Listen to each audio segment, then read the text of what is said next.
Today we're talking about instruction manuals. Let's get to it.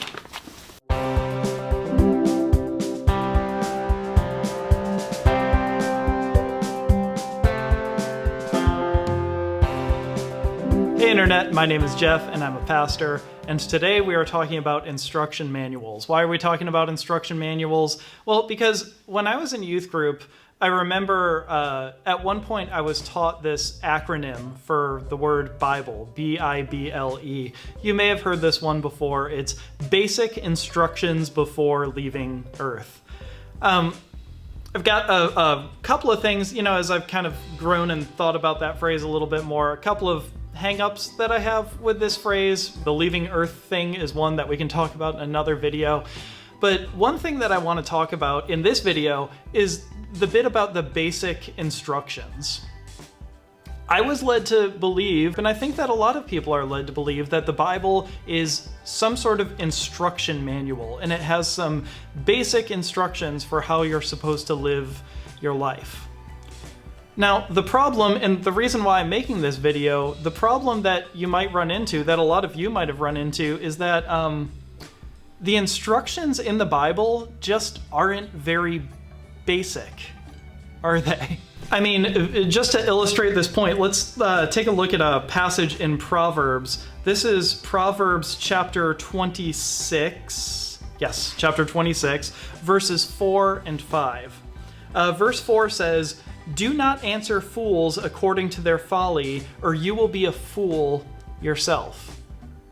In other words, when you know somebody is wrong, don't get into it with them. They're just going to drag you down, right? Like, the way that I put this when I'm teaching Bible studies sometimes is, let's say that you're at the Thanksgiving table and you've got the uncle who's talking about all of the crazy conspiracies that he believes in and all of that kind of thing. Do you address it? Well, according to Proverbs, if you address it, you're just going to end up looking like a fool yourself. So don't do it, right? Proverbs chapter 26, verse 4. Don't get into it. Don't get dragged down. Don't answer fools according to their folly. Now let's take a look at verse 5, the very next verse. Verse 5. Answer fools according to their folly, or they will be wise in their own eyes. Anybody else get whiplash reading those two verses? So according to verse 5, you are supposed to answer fools according to their folly, or else they're just going to continue to think that they're wise. So which is it when you're at the Thanksgiving table? Do you answer your crazy uncle or try to talk to him about the conspiracies that he believes in? Or do you totally avoid that conversation? Do you try to answer him so that he's not wise in his own eyes? Or do you just let it go so that you're not dragged down? See, if the Bible is a rule book, it can be a pretty complicated rule book because we have two contradicting rules right next to each other in the book of Proverbs. Or, I mean, let's just take a look at something a little bit more basic and a lot more forthright. In Exodus, God says, "Thou shalt not kill." That commandment that's in the 10 Commandments, you shall not kill. But then you find in the book of Joshua that God commands the people to kill every man, woman, and child as they're entering the promised land. So which is it? Thou shalt not kill or kill? Have at it. Now, it might sound like I'm trying to muddy the waters or complicate things by saying that the Bible isn't filled with very basic instructions, but look, if you've read the Bible, you've probably already run into this yourself.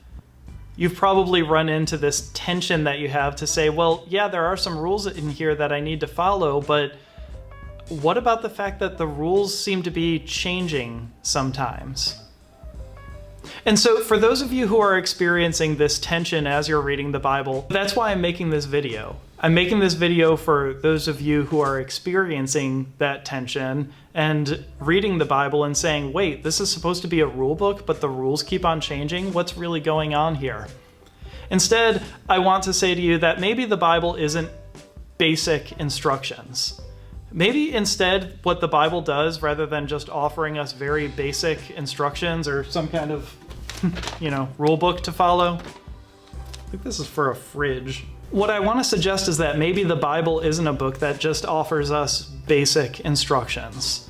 Instead, I think what the Bible does is form us over a long period of time as we continue to interact with it. And so it's going to be a little bit messy sometimes, but honestly, that's okay. And as far as the contradictions go, don't you kind of want those contradictions? I mean, especially that one in the book of Proverbs. Sometimes, yeah, you kind of do need to answer a fool in their own folly, to use the language in Proverbs. But sometimes it's just not worth it. It's situational, right? And so I think that it's great that the Bible doesn't offer some sort of black and white, do this and don't do this, but instead it offers us a way to navigate those gray areas with options. All right, that's it. Got another short one this week. Click like and subscribe, leave some comments, do the YouTube things, and I'll see you all in the next video. Grace and peace.